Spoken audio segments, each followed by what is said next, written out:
नमस्कार दोस्तों, आज हम देखते हैं कि आर्टिकल 15 क्या कहता है। आर्टिकल 15 में क्या क्या दिया हुआ है। आपने देखा है कि अभी हाल ही में आर्टिकल 15 पे मूवी भी आई है। तो आज हम देखते हैं कि आर्टिकल 15 में किस बात का प्रावधान है। अनुच्छेद 15 में ये कहा गया है कि धर्म, मूल, वंश, जाति, लिंग, जन्म स्थान इनमें से किसी भी आधार पर विभेद नहीं किया जाएगा। ना तो धर्म के आधार पर किसी से विभेद किया जाएगा, न किस मूल का है, वंश का है, जाति का है, लिंग का है, उसका जन्म स्थान क्या है, इनमें से किसी भी आधार पर किसी भी व्यक्ति के साथ कोई भेदभाव नहीं किया जाएगा। ठीक है। इसमें आर्टिकल 15 का जो पार्ट 1 ये कहता है कि राज्य किसी भी व्यक्ति के साथ धर्म, मूल, वंश, जाति, लिंग, जन्म स्थान इनमें से किसी भी आधार पर विभेद नहीं करेगा, यानी कि भेदभाव नहीं करेगा। तो आर्टिकल 15 में का जो पार्ट फर्स्ट है वो राज्य की ड्यूटी बनाता है कि वो किसी भी आधार पर, ना तो धर्म के आधार पर, ना जाति के, या कोई मेल है, फीमेल है, उसका जन्म स्थान क्या है, इनमें से किसी भी आधार पर कोई भी या किसी भी प्रकार का भेदभाव नहीं करेगा। ये राज्य की ड्यूटी है। ठीक है। तो ये क्या है आपका 15 कहता है। अब हम देखते हैं आर्टिकल 15 का पार्ट सेकंड ये कहता है कि किसी भी नागरिक के साथ धर्म, मूल, वंश, जाति, लिंग, जन्म स्थान या इनमें से किसी भी आधार पर सार्वजनिक स्थल जैसे सार्वजनिक भोजनालय, होटल, सार्वजनिक मनोरंजन, कुएं, तालाब, स्नान घाट, सड़क आदि का उपयोग करने से नहीं रोका जाएगा। देखो, आर्टिकल पार्ट फर्स्ट और सेकंड में अंतर यह है कि जो पार्ट फर्स्ट है वो राज्य के लिए कंपलसरी है कि राज्य की ड्यूटी है वो किसी प्रकार का भेदभाव नहीं करेगा।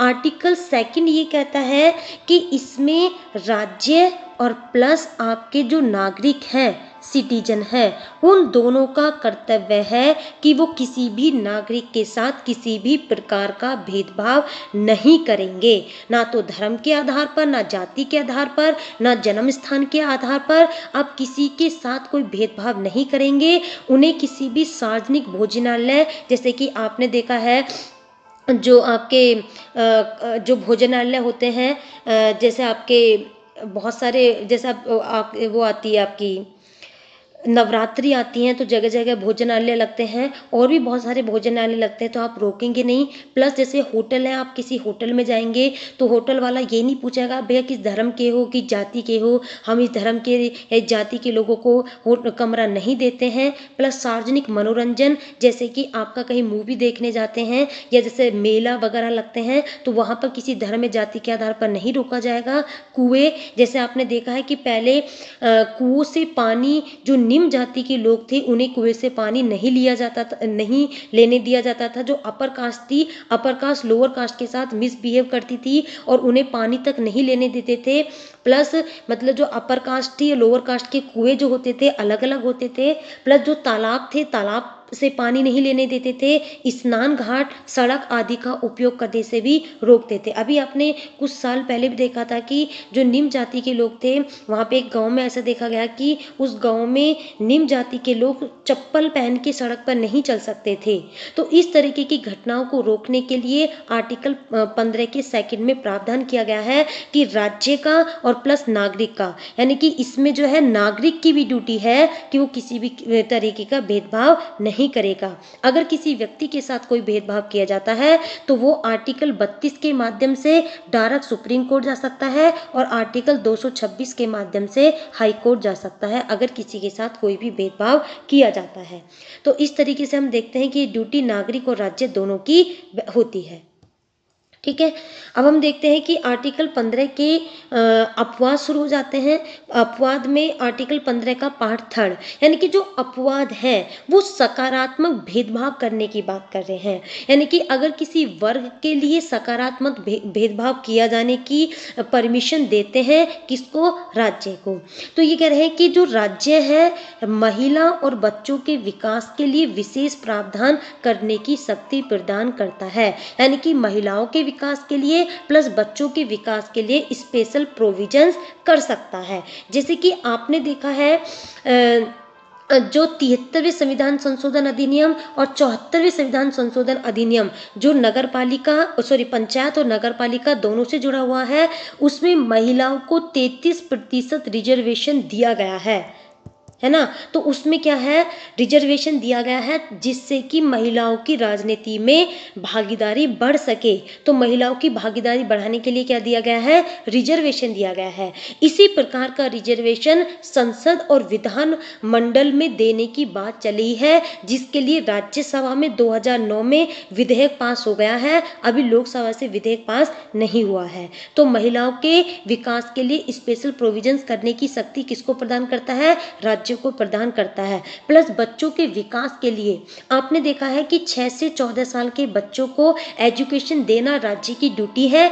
इसे एक फंडामेंटल राइट भी बना दिया गया है, यानी कि आर्टिकल 21 के कैपिटल ए कहता है कि 6 से 14 साल के बच्चों को एजुकेशन देना ये राज्य की ड्यूटी है ना। तो उसके लिए आपने देखा है कि जो प्राइवेट स्कूल प्राइमरी स्कूल हैं उन्हें भी यूपी में देखा था कि आपकी 72,000 सीटें एकदम अचानक आई थी और बीएड का बड़ा क्रेज चल गया था इस वजह से। तो आप देखते हैं कि बच्चों के विकास के लिए एजुकेशन देना, इसे फंडामेंटल राइट भी बनाया गया था, इसे डीपीएसपी में भी जोड़ा गया था और प्लस इससे फंडामेंटल ड्यूटीज भी बना गया था, है ना। तो इस तरीके से बच्चों के विकास के लिए प्रोविजंस कौन कर सकता है, राज्य कर सकता है किसी भी उसके लिए। आपने देखा है कि जेंडर बजट भी आया था, 2006 में एक जेंडर बजट आया था, उसमें भी महिलाओं के लिए स्पेशल प्रोविजंस किए गए थे। जैसे कि कोई पहाड़ी क्षेत्र है प्लस आपका राजस्थान का क्षेत्र है, डेजर्ट एरिया है, तो वहाँ महिलाओं को बहुत दूर पानी लेने जाना पड़ता था। तो जेंडर बजट में यह है कि कोई अलग से बजट नहीं है, यह है कि जो सामान्य बजट है उसमें महिलाओं के लिए स्पेशल प्रोविजंस किया गया था, जिसे जेंडर बजट के नाम से जाना जाता है, जो कि पहली बार 2006 में आया था। तो इस तरीके के अपवाद हमें देखने को मिलते हैं, यानी कि राज्य सकारात्मक रूप से भेदभाव कर सकता है। ठीक है, तो सकारात्मक भेदभाव करने की परमिशन किसको दे रहा है, राज्य को दे रहा है। कौन, संविधान दे रहा है कि महिला और बच्चों के विकास के लिए आज सकारात्मक भेदभाव कर सकते हैं। ठीक है, अब है आर्टिकल 15 का पार्ट 4। तो कोई इसे भी ध्यान से देखना। ये आर्टिकल 15 का जो पार्ट 4 है, ये रिजर्वेशन का यानी कि जो आरक्षण है, आरक्षण का आधार बनाता है। यानी कि किस आधार पर किस धर्म और जाति के लोगों को रिजर्वेशन दिया जाएगा, इसका आधार बनाता है आर्टिकल 15 का पार्ट 4। और दिया जाता है जो रिजर्वेशन वो 16 से दिया जाता है, आर्टिकल 16 से रिजर्वेशन दिया जाता है और आधार बनता है आर्टिकल 15 के पार्ट 4 में। ये जो आर्टिकल 15 का पार्ट 4 है, ये मूल संविधान में नहीं था, इसे यानी कि प्रथम संशोधन अधिनियम 1951 के द्वारा जोड़ा गया था, और जिसमें यह कहा गया है कि राज्यों को सामाजिक और शैक्षिक दृष्टि से पिछड़े नागरिकों की उन्नति के लिए या अनुसूचित जाति जनजाति के लिए विशेष उपबंध करने की शक्ति प्रदान करता है। कहने का मतलब है कि सामाजिक और शैक्षिक दृष्टि से पिछड़े वर्गों की उन्नति के लिए, कहने का मतलब है ओबीसी। ठीक है, ओबीसी के लिए, अनुसूचित जाति और जनजाति यानी कि एससी के लिए, और प्लस आपका एसटी के लिए रिजर्वेशन देने की बात करता है। दूसरी चीज ये है कि पूरे संविधान में यानी कि जो पिछड़ा वर्ग कौन सा होगा, तो इसे कहीं भी डिफाइन नहीं किया गया है, पूरे संविधान में कहीं नहीं किया गया है। ये राज्य की ड्यूटी है किस जाति को पिछड़े वर्ग में रखती है और किस जाति को पिछड़े वर्ग में नहीं रखती है। तो ये है कि आप सामाजिक और शैक्षिक दृष्टि से रिजर्वेशन देने की बात करता है। रिजर्वेशन कौन दे रहा है, 15 का पार्ट 4 दे रहा है और दिया जा रहा है 16 से, यानी कि आप एससी के लिए, एसटी के लिए और प्लस आपका ओबीसी के लिए रिजर्वेशन दे सकते हैं। ठीक है, इसमें एक चीज और है, मैं और बता दूं कि जो एससी एसटी है उस पर क्रीमी लेयर यानी कि मलाई की परत लागू नहीं होती है, जबकि ओबीसी पर क्रीमी लेयर लागू होती है। अब हम देखते हैं कि क्रीमी लेयर होती क्या है। क्रीमी लेयर में क्या है कि अगर किसी परिवार की 8 लाख, पहले 6 लाख थी अब 8 लाख कर दी है, अगर 8 लाख से ज्यादा इनकम है और उसे ओबीसी का दर्जा प्राप्त है, तो उस पर क्रीमी लेयर लागू होगी, उसे रिजर्वेशन नहीं दिया जाएगा क्योंकि उसे रिजर्वेशन की जरूरत नहीं है। ठीक है, लेकिन अब जो मुद्दा बना हुआ है, आरक्षण का जो मेन मुद्दा बना हुआ है वो ये है कि जो ये 8 लाख की है जिसे हम क्रीमी लेयर कह रहे हैं, ये ओबीसी पर तो लागू है लेकिन ये एससी और एसटी पर लागू नहीं है। ठीक है, तो ये इस तरीके से रिजर्वेशन देने की बात करता है आर्टिकल 15 का पार्ट 4। अब हम देखते हैं आर्टिकल जो आपका 15 का 5 है, ये कहता है, इसे 73वें संविधान संशोधन अधिनियम 2005 के द्वारा इसे जोड़ा गया था। इस अनुच्छेद के अनुसार राज्य सामाजिक और शैक्षिक दृष्टि से पिछड़े नागरिकों व एससी एसटी के लिए शिक्षण संस्थानों में, जिसमें निजी शिक्षण संस्थान भी शामिल हैं, उनमें प्रवेश के लिए उपबंध कर सकता है, परंतु ऐसे उपबंध अल्पसंख्यक वर्गों के शिक्षण संस्थानों में नहीं होंगे। कहने का मतलब है कि ये जो अनुच्छेद है एससी एसटी प्लस ओबीसी को किसमें, जो आपके एडमिशन है, एडमिशन में रिजर्वेशन देने की बात करता है ना, एडमिशन देने की बात करता है। लेकिन इस प्रकार के जो प्रोविजंस हैं वो अल्पसंख्यक जो माइनॉरिटी से जुड़े हुए शिक्षण संस्थान हैं उन पर लागू नहीं होंगे।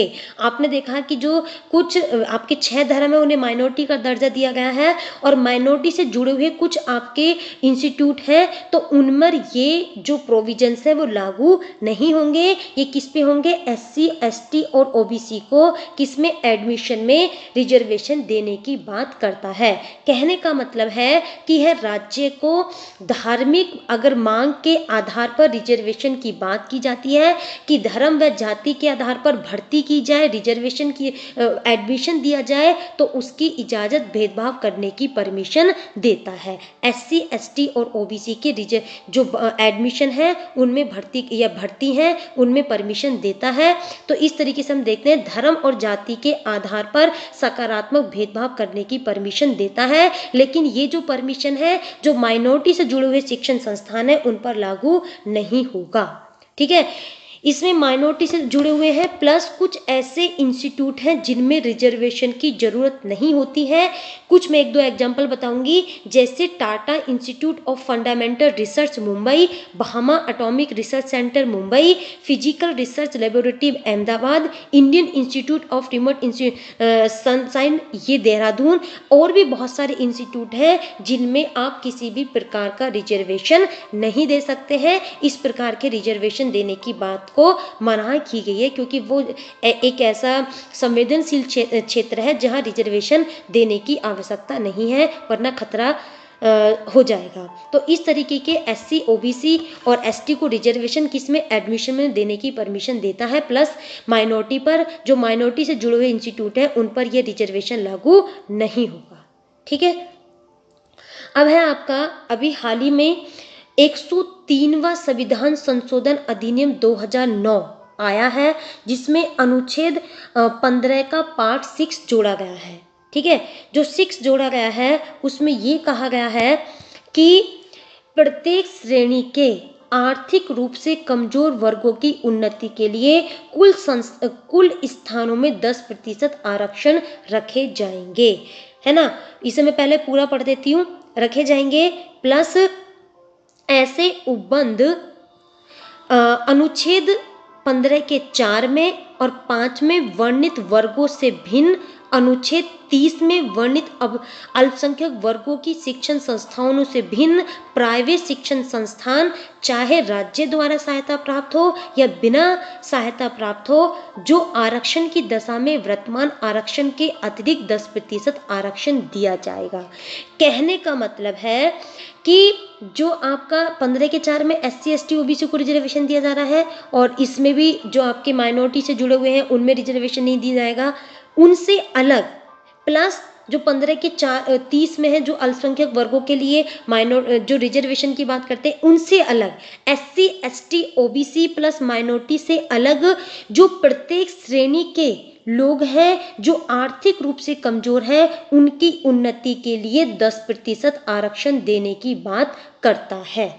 ठीक है, तो यानी कि आप देख रहे हैं कि जो फॉर्म भरे जा रहे हैं उनमें भी ये प्रावधान आ गया है, जो आर्थिक रूप से कमजोर है ना, उसका किस आधार पर होगा, पूरे आधार तय कर दिए हैं।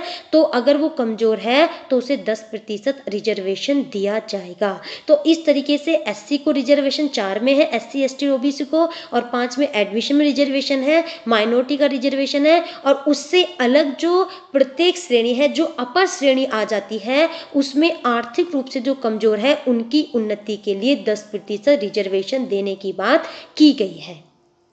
ठीक है, तो इस तरीके से हम देखते हैं कि ये रिजर्वेशन दिया जा रहा है। ठीक है, 15 के 6 में जो आपका 10% आरक्षण जो आर्थिक रूप से कमजोर है उनके लिए, जो प्रत्येक श्रेणी के जो आपका जनरल वर्ग आ रहा है, प्लस इसमें आपका एससी एसटी 5 में हम पढ़ चुके हैं, और इस तरीके से हमने पूरा देख लिया है। और 2 में जो है नागरिक की ड्यूटी है कि किसी भी व्यक्ति के साथ कोई भी किसी भी प्रकार का भेदभाव नहीं करेगा, और 15 के 1 में है कि राज्य की ड्यूटी है किसी भी व्यक्ति के साथ कोई भेदभाव नहीं करेगा।